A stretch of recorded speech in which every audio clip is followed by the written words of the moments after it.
Well, good afternoon again. I'm still in Valdosta. I'm still here with my friends at Scruggs Concrete, and we have the opportunity to visit with one of their veteran professional drivers, ready-mix drivers, Charlie Reynolds. He has already been working today. He's been on the clock, but he's finished up and he's agreed to stick around and talk to us and tell us about ready mix from his point of view. So we'll just dive in, Charlie, and let's just start and just tell us about Charlie. Yes, sir. Yes, sir. I was born and raised in a little small town called Barney, Georgia, and the kind of like the little peach capital of Georgia, you know. And Scruggs kind of grew on me as I was coming up. I always loved the trucks, tractors. I did a little farming back in the days, but I always loved the trucks and tractors because my dad worked here. All. Oh, so your father? I didn't know that. Your father worked at Scruggs too. Yes, he done 44, 45 years. Yeah. So as growing up, knee high to a boot, I always seen that logo on the side of that truck. What about that? Yeah. So that's how it kind of got started. Yep. So is your father still living? Yes, he's still living. He's retired. He's 69. He's retired about 3 or 4 years ago. Yeah. And but I love to fish. I love to hunt. Just the old average country boy. Yes, sir. So now, in the town what's the name of the town again? Barney, Georgia. Oh, Barney. I saw the sign for Barney coming down. Better known, it's a lot of people, Burton Brooks Peach Shed. What about that? With all the peach ice cream, a lot of people coming. I saw that. Yep. Yes, sir. So now, what year did you start here? It was 2004. I got you. Yep, 2004. Yes, sir. And you so you went through the Great Recession here yes, too. Sir. Yes, sir. When I first started here, they had about 3 or 4 big jobs going, and I was the lowest man on the totem pole, and it was new to me, but I always been around heavy equipment, and so we was busy, and I didn't know it was this much work in it. And once we got to going and I started learning, been going from there on out. Been going ever since. Now, I don't know why this just popped into my head, but I'm curious, do y'all run any of the front discharge mixers here? No, sir, we don't have none of those. No, sir. So you're all rear discharge? Rear discharge, yes, sir. Yes, sir. What are the, what make do y'all run? We run, we got Max and Contact. Contact mixers, yes, sir. Max with contacts. Yes, sir. Mm-hmm. I got you. Yep. Well, tell me, Charlie, what are the things what do you enjoy most about this business? What are the things that the parts of ready mix that you enjoy the most? Well, I think the challenge. You know, the early morning pours, the late afternoons, the different obstacles that you run into every day. Every job is different. Every day is different. Right. That's right. You don't get to say, well, even if you went to that job yesterday, it was doing this, but today they might be doing something different. It's always something different, and it's always something to learn. You're not going to get bored in the ready mix business, are you? And I've been doing it over about 20 years. And every day I learn something different. Every day is something different. And I do a lot of the training. I pretty much train everybody that comes to ready mix. And oh man, I done trained a lot of people. Met a lot of good friends. And I'm still friends with now. Now, that's another thing. So the training, is that something you really enjoy? Oh, I love it. It gets you to learn different people's. You get to meet different attitudes. Different people, get to learn them, and they get to learn you, and you learn something from them, and I learn something from them. You know, it's always a learning process. And you like I say, I never get too old to learn something, you know? You know, if you get bored around this place, you got something's wrong, isn't it? Yeah, it's always something. It's always something you just don't ever know. We come in early this morning, and everything went this day been going good. And right at the end, it's getting busy. It picked back up. So it's just the concrete world. It gets crazy sometimes. Well, you've been around long enough, and certainly, like you said, your father had been here many years before you. What are some of the big changes in this business? Not necessarily just in Scruggs, but just overall in this industry. What are some of the things that, whether it's technology or the concrete, but just in general, just big changes? Well, I think the biggest change now is more safety versus than what it used to be back in the day. I see versus you might not used to wear your gloves on certain jobs, and if you didn't have them on, it wasn't nothing. But a lot of jobs now, is you got to be well suited, ready to work, steel-toed boots, special gloves, right, vests. Even though we have reflectors, right, still got to wear your vest, your hard hat, safety, all your safety, safety glasses and all that kind of stuff. And the technology for us, overall, the trucks are better. Versus even back then when I started, I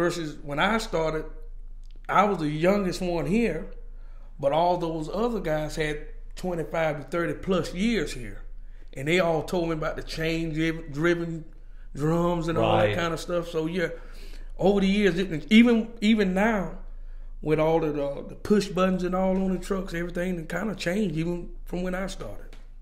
Yeah, I was talking to a professional driver up in Atlanta earlier in the week, and we were talking about the air conditioning, and even when I came in, I came into the industry in '02, and air conditioning was kind of a novelty then. The drivers would have a little fan mounted on the dash. Yes, sir. And this driver, JJ, he said, and he said back beyond that, he said you might have a hole in the floor of the truck. Well, I've heard old stories over there. We had an old shop man, Mr. Brown, and he would air conditioning radios. They wouldn't have none of that. That's what they was telling me. So it's a luxury, but it's work. Right. It's more comfortability, but it's work all at the same time. Yeah, there's no going back now, is there? Most all our trucks are automatics, and all that changed. And when we first got those automatics, the boss man asked me, said, "What you think about them?" I said, "I think it'll be pretty good," and I love them. It's nice, isn't it? Because when you on a job site, high slab, a curb machine, you ain't got to worry about trying to fight the clutch and put it in gear. You just hit the button and let it do what it's supposed to do. Would you believe, Charlie, back when I was actually when we were at Vulcan, we had virtually all automatics, and we had one driver. It was a woman driver, and she was about 5 feet tall, about 95 pounds. But she begged us, please don't get rid of my manual stick shift truck. I love my manual. She loved that manual transmission, which is funny because everybody else, loved those.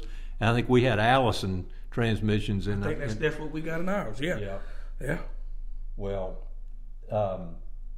let me ask you this: yes, when you look back in the time you've been here and been with Scruggs, who are some of the people that had a real impact on you and your development and your in your maturity and learning? So who are some of those folks? Well, I always tell people that's the one that wakes me up every morning to be able to come. Yes. My dad is that's my rock.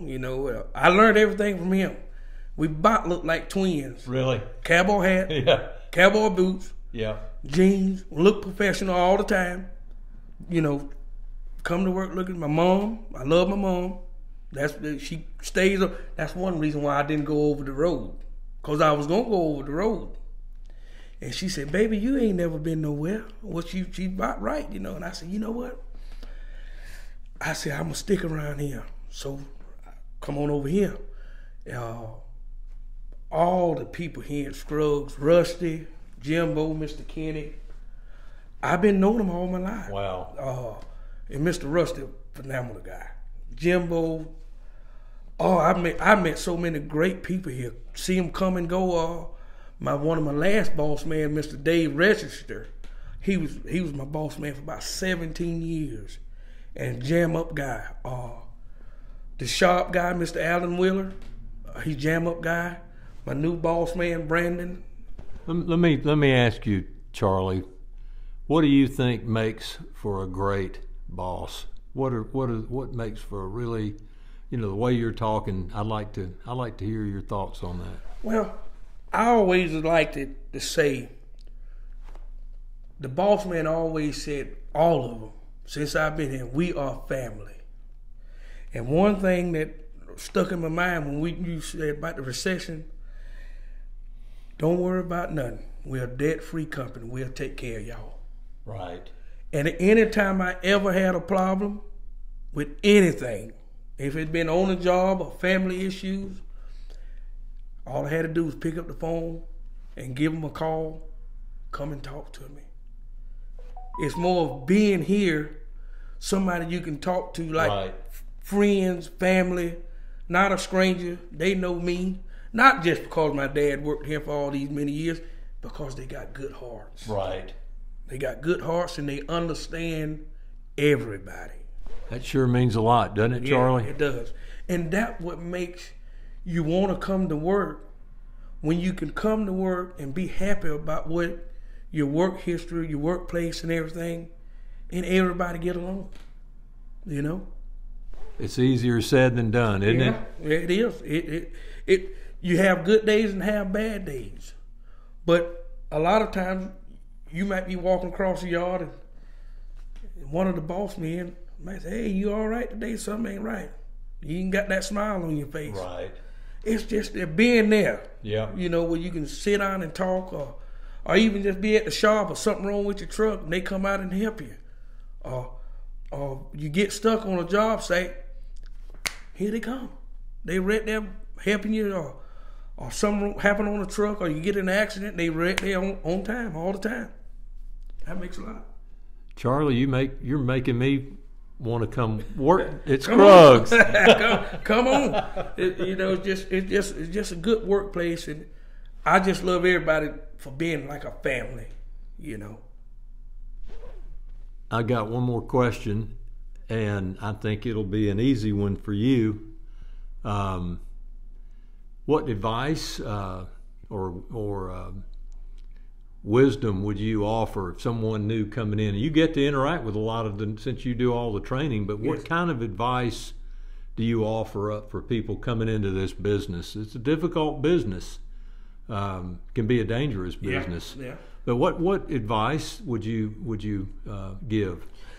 I always tell when I'm training, the first day, pay attention. Watch everything. If you in doubt, get out and look. Stop what you're doing. Don't be in a rush. Take your time. Be smooth at what you do. I'd rather say, hold on a minute, let me look, than to wait and have something happen that's going to cost us in the long run for us time. Can't get another truck in a job site because you made this decision that could have solved all the problems. And as you're saying that, I got to believe that one of the reasons you can give that kind of advice here is because the leaders here are not pestering and pressuring you. They trust you to use your good judgment. And if you pause or hold up or as you said, take a moment. No one's going to be breathing down your neck. Yes. Is that true? Or? Yeah. And that's one thing I like too.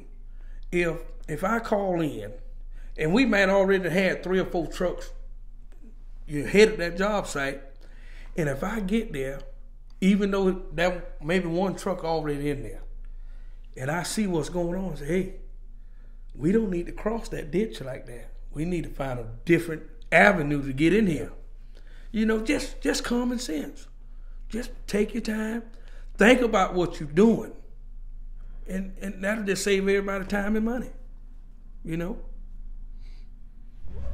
Charlie, I sure do appreciate you sticking around. Ain't no problem. Man, this has been great, and I've really enjoyed meeting you and Yes. and getting to meet Bobby Hopkins, which I had never met, and Yes. being with everyone here, Justin and Rusty, and it's been a good trip, a good day, and so thanks again, and I wish you well, my friend. Ain't no problem. I wish you well, Mr. Bill. Thank you. Take care. Take care.